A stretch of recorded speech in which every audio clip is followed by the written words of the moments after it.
சாதாரணமாக நினைக்க வேண்டாம். எங்களுக்கு பணம் கம்மி, ஆட்கள் கம்மி, ஆனால் ஆதரவு இல்லாமல் அரியணை ஏறியிருக்க முடியாது. திமுகவை மீண்டும் சாடிய மாணிக்கம் தாகூர். அன்பு தமிழ் நெஞ்சங்களுக்கு மெர்சல் கெலாட்டாவின் அன்பு வணக்கம். வாங்க, இன்றைய காணொளி இதோ.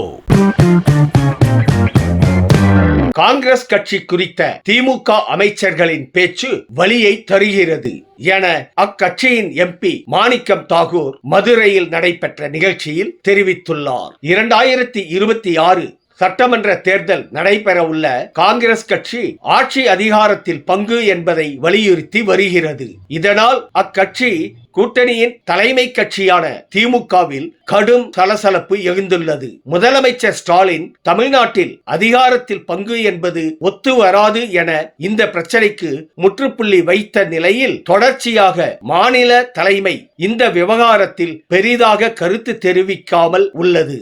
ஆனால் காங்கிரஸ் எம்பி மாணிக்கம் தாகூர் திமுகவை சீண்டும் வகையில் கருத்துக்களை தெரிவித்து வருகிறார். அந்த வகையில் மதுரையில் நடைபெற்ற காங்கிரஸ் கட்சி கூட்டத்தில் பேசிய அவர், காங்கிரஸ்காரர்கள் எவ்வித எதிர்பார்ப்பும் இல்லாமல் திமுகவுக்கு வேலை செய்தோம். 70 நாட்களாகியும் கூட்டணி பேச்சுவார்த்தைக்கு காங்கிரஸ் குழு காத்திருக்கிறது. காங்கிரஸ் கட்சி சிறிய படகு அல்ல, அது மிகப்பெரிய கப்பல். திரும்புவதற்கு சிறிது நேரம் எடுக்கும். காங்கிரஸ் கட்சி குறித்த திமுக அமைச்சர்களின் பேச்சு வலியை தருகிறது. திமுக செயலர் காங்கிரஸில் ஆள் இருக்கிறதா என கேட்கும் போது வருத்தமாக இருக்கிறது என தெரிவித்துள்ளார். தொடர்ந்து பேசிய அவர், எம்பி பதவி எனக்கு முக்கியம் அல்ல, தன்மானம்தான் முக்கியம். காங்கிரஸில் உள்ள கீழ்மட்ட தொண்டர்கள் வரை மரியாதை கிடைக்க வேண்டும். காங்கிரஸ் தன்மானத்தை காட்ட வேண்டும். காங்கிரஸ் கட்சிதான் என் உயிர், மரியாதை, அன்புதான் கேட்கிறோம். உண்மையான பாஜகவை எதிர்க்கக்கூடிய தைரியம் காங்கிரஸ் கட்சியினருக்குத்தான் உள்ளது.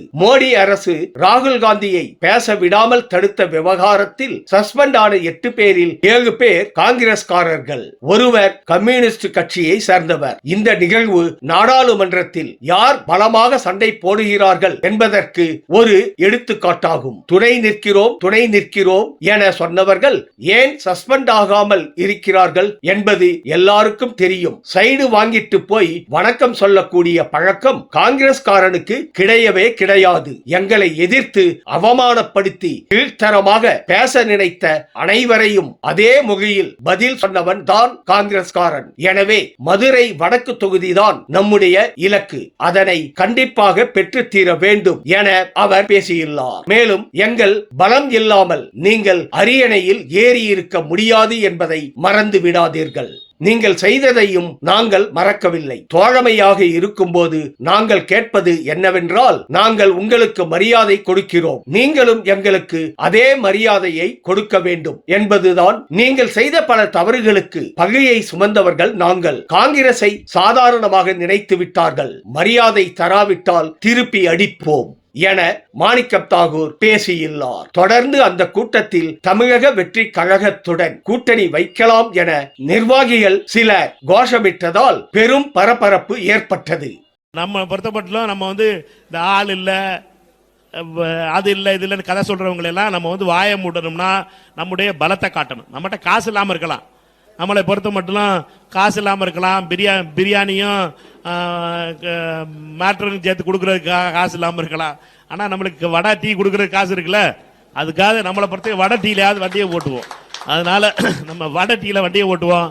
அதனால எல்லாரும் சேர்ந்து தயவு செய்து இது நடப்பது நம்முடைய தன்மானத்தை காப்பதற்காக. நம்முடைய தன்மானத்தை, நம்மகிட்ட ஆள் இல்லை, காங்கிரஸ்ல ஆள் இல்லைன்னு சொல்ற யாருக்கா இருந்தாலும் திருப்பி சொல்ற அந்த பயம் இருக்கணும். என்னை பொறுத்த மட்டும் தலைவர் கார்கே அவர்களிடம் சொன்னேன், நீங்க எந்த சீட்டு கொடுக்குறீங்களோ இல்லையோ மதுரை வடக்கு வாங்கியே ஆகணும்.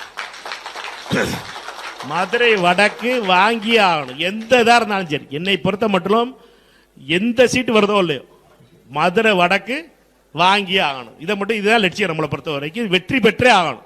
மதுரை வடக்குல இருந்து சட்டமன்ற உறுப்பினராக காங்கிரஸ் கட்சிக்காரன் தான் போகணும். அதற்காக நாம் முழுமையாக உழைப்போம். முதல்ல போன தடவை 2016 குறுகிய வாக்கு வித்தியாசத்தில் தோல்வியிலிருந்து அருமை சகோதரர் கார்த்திகேயன் இருக்காரு.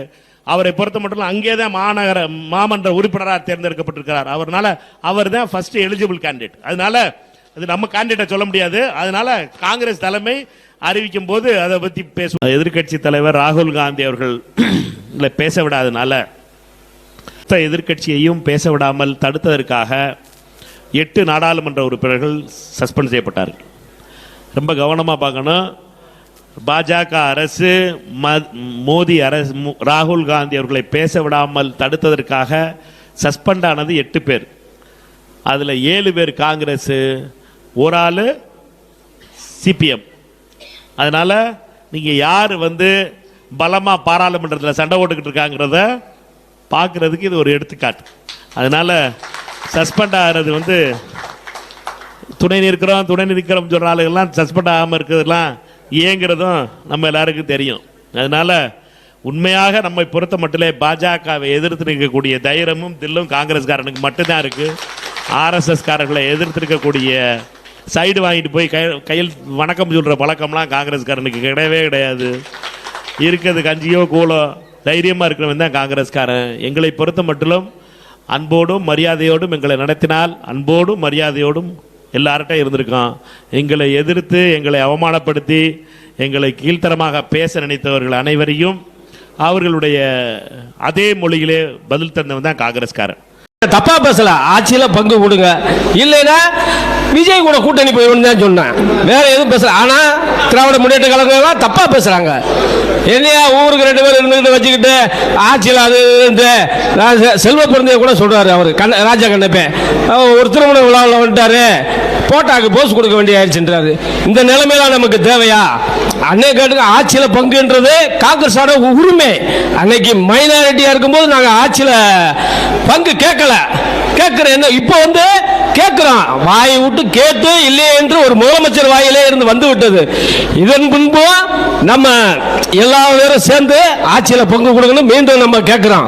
பங்கு தரலைன்னா மக்களே முடிவு செய்ய. நம்ம எம்பி சொல்லிட்டாரு, மக்கள் முடிவு செய்ய. எப்படி மைனாரிட்டியா வெற்றி பெற்று விடும் திமுக. அதிக சீட்டு வாங்கிட்டோம்னா, நம்ம 40க்கு மேல சீட்டு வாங்கிட்டோம்னா திரும்ப மைனாரிட்டியா வந்துடும். கண்ணெதிரிலே இருக்குது அண்ணா திமுக பிஜேபி கூட்டணி. இப்போ விஜய்க்கு 30% ஆதரவு தனித்து நின்றாலே வந்துவிடும். நம்ம காங்கிரஸ் கட்சி இணைந்தது என்று சொன்னால் தட்டி தூக்கி விடும். தமிழகத்தில் ஒரு மனிதருக்கு ஒரு சந்தர்ப்பம் வரும், அது வரக்கூடிய சீதேவியை எட்டி உதைக்க கூடாது. விஜய் அழைக்கிறார் காங்கிரஸ், நம்ம போகணும் முடிவில் இல்லை. ஆனா திமுக வம்பா நம்மளை தள்ள பார்க்குது. நம்மளுடைய எம்பி அவர்களே சிறிய அளவில் பேசுகிறார். RS பாரதி, கார்கே அவர்கள், ராகுல் காந்தி அவர்கள், செல்வ பெருந்தை அவர்கள் சொன்னால் நான் கருத்து சொல்றேன், மாணிக்கத்தார் சொல்றதெல்லாம் நான் கருத்து சொல்ல முடியாதுன்றாரு. அண்ணன் வருங்கால மத்திய அமைச்சர், ஒரு முதலமைச்சருக்கு நிகரான பதவியில் வரக்கூடியவர், ஈக்குவல் டு பதவி. நம்ம அண்ணன் திருநாகேசன் சொல்லுவாரு, ஒரு மாவட்ட செயலாளர் கலெக்டருக்கு சமமானவர் அப்படின்னு. ஆகவே ஆட்சியில எங்களுக்கு பங்கு மீண்டும் கேட்கிறோம். இல்லை என்றால் விஜய் கூட்டணி இருக்குது, வெற்றியோ தோல்வியோ பார்த்துவிடுவோம். இழப்பதற்கு காங்கிரஸ் கட்சிக்கு ஒன்றும் இல்லை.